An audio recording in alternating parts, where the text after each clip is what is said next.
Hello guys, in this video I'm going to show you how to set the driving mode on the Sygic application. But first of all, I just want to mention, please don't forget to subscribe to our channel, because at 100,000 subscribers we are going to show you our YouTube revenue statistics and growth strategy, how to make money online. So let's jump into it. First of all, open the application on your device.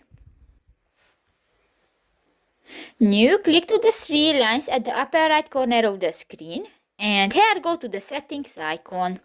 In the general section you can find the first option, the route planning and navigation, and here go to the navigation options section, and here you can find the first option, the driving mode, and you can select 3D mode, 2D mode with north up, and just select one, for example the second, and just click that and done. So that's pretty much it for this video guys. See you in the next one. Bye bye.